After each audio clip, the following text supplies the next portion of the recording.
हमखास 4 मार्क मिळून देणारा प्रश्न. किती? 4 मार्क. नीट व्यवस्थित पहा, पैकीच्या पैकी आणि अगदी सोपे सहज मिळणारे 4 मार्क कसे पाडायचे नीट लक्ष द्या. पाहिलं प्रश्नाकडे जर नीट पाहिलं, प्रश्न नीट वाचला तर काय काय सांगितलंय लक्ष द्या. In a circle with center O, length of chord A B. Chord A B सापडली का? ही chord A B is equal to the radius of the circle. Is equal to the radius of the circle. म्हणजे O बी ही radius आहे, ओ ए ही radius आहे. Indirectly त्यांनी सांगितलं की central angle 60 degree आहे. इनडायरेक्टली काय सांगितलं? सेंट्रल अँगल 60 डिग्री आहे. कसं काय? A B is equal to radius.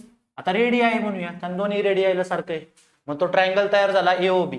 काय तयार झाला? Triangle AOB. मग ट्रायंगल एओबी मध्ये A B is equal to O A, O B आणि ओ ए.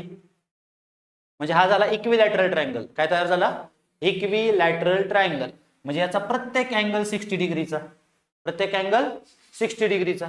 मग हा अँगल 60 डिग्री, हा अँगल 60 डिग्री, हा अँगल 60 डिग्री. आता नीट लक्ष द्या, पुढचा प्रश्न नंतर वाचू. आपल्याला काय काय कळलं? हा अँगल मिळाला 60 डिग्री. मग सेंट्रल अँगलची प्रॉपर्टी. कशाची प्रॉपर्टी? सेंट्रल अँगलची प्रॉपर्टी. सेंट्रल अँगलच्या प्रॉपर्टीनुसार हा आर्क किती झाला? 60. किती झाला? 60. हा जर 60 आहे, आता इन्स्क्राइब्ड अँगल थेरम. आता काय? Inscribed angle theorem. A C B angle A C B ने ए बी ला इंटरसेप्ट केले. ए बी ला इंटरसेप्ट केले. मग इन्स्क्राइब्ड अँगल थेरम नुसार हा जर 60 आहे तर हा किती होणार आहे? 30. किती होणार आहे? 30. समजलं? बघूया आता प्रश्न काय आहे. Find measures of each of the following. पहिला अँगल एओबी. पहिला अँगल एओबी. मग मी सांगितलं तुम्हाला काय करायचं. In triangle AOB, A B congruent to OA, congruent to OA, OB, OA. Therefore, triangle AOB is equilateral triangle.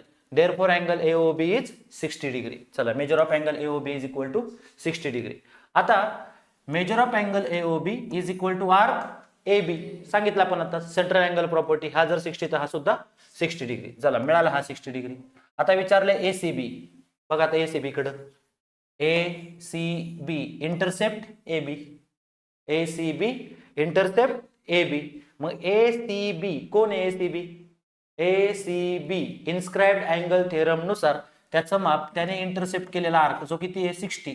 त्याच्या अर्ध असणार आहे. किती असणार आहे? 30. झालं. ACB चं माप मिळालं. उरलं कोण आता? Arc ACB. Arc ACB. अख्ख्या सर्कलचं माप किती असतं? 360. त्यापैकी हा 60 गेला. त्यापैकी हा 60 गेला. हे टोटल किती असणार आहे? 300. तो या पद्धतीने सरळ सोप्या पद्धतीने आपल्याला हक्काचे 4 मार्क पाडता येतात. याच्यासारखे जेवढे प्रश्न असतील तुमच्या याच्यातले की ते सेम या पद्धतीने तुम्हाला सोडवावे लागणार आहे. कळलं?